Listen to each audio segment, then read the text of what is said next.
Welcome back to my channel Akhila Sandeep. ఇవాళ నేను పప్పు అండ్ టొమాటో రసం చేస్తున్నాను. దానికోసం కావాల్సిన ఇంగ్రీడియంట్స్ అంతా తీసి పెట్టుకున్నాను.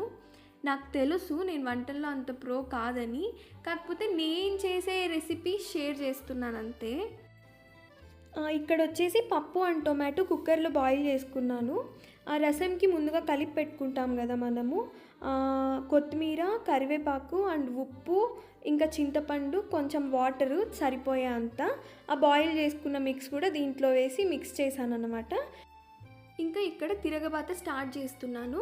రసం కోసం తీసుకున్న ఇంగ్రీడియంట్స్ వచ్చేసి కరివేపాకు, మిరప్పొడి కొంచెం, ధనియాల పొడి కొంచెం, పసుపు పొడి, మెంతు పొడి, ఇంగువ కొంచెం, ఇంకా మిరియాలు, జీలకర్ర, ధనియాలు, తెల్లగడ్డ పౌడర్ అన్నమాట మిక్స్ చేసుకున్నాను అది.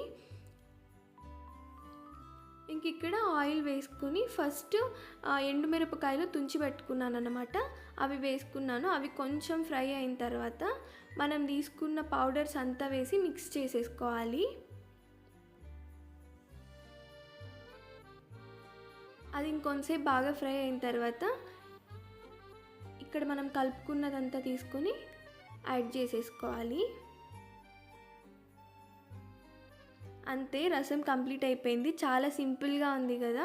నేను ఫస్ట్ చాలా భయపడ్డాను రసం అంటే ఎలా పెట్టాలో ఏమో అనేసి. ఫస్ట్ అసలు ఫ్లాప్ కూడా అయింది, నాకు రాలేదు.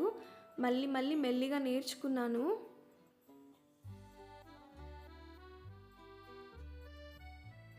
ఇంతే, ఇది ఇంకా బాగా ఉడకాలి. పప్పు కదా, నార్మల్ రసం అయితే కాసేపు పెట్టి దించేసినా పర్వాలేదు.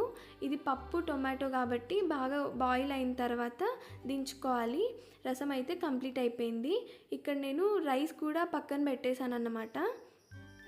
రైస్ కూడా కంప్లీట్ అయింది. టేస్ట్ చూస్తున్నాను.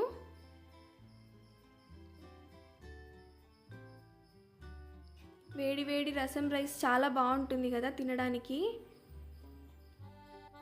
నేను ఓన్లీ పప్పు రసమే చేశాను, ఇంకేం చేయలేదు. నాకు అసలు ఓపిక కూడా లేదు ఇంకేమైనా చేయడానికి. యాక్చువల్గా అయితే ఈ పప్పు చారులోకి నేను వంకాయ ఫ్రై చేద్దాం అనుకున్నాను, కానీ ఇది చేసేసరికి నా ఓపిక అయిపోయిందనమాట. ఇంకా చాలే అని చెప్పి కాంప్రమైజ్ అయిపోయాను. చాలా వేడిగా ఉంది, ఇప్పుడే చేశాను కదా, కాబట్టి స్పూన్తో కలిపి స్పూన్తోనే తింటున్నాను. మా మమ్మీ పెట్టే పప్పుచారు అంటే నాకు చాలా ఇష్టం అన్నమాట. అదే టేస్ట్ కోసమని చాలాసార్లు ట్రై చేశాను, కానీ ఎగ్జాక్ట్గా రాదు, కానీ ఓకే కొంచెం మ్యాచ్ చేయగలుగుతాను. చాలా అంటే చాలా బాగా వచ్చింది. ఎగ్జాక్ట్గా అయితే రాదు కదా, కొంచెమైనా చేంజ్ ఉంటుంది.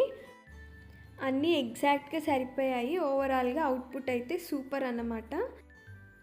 Thanks for watching. See you in next video. Until then, bye bye.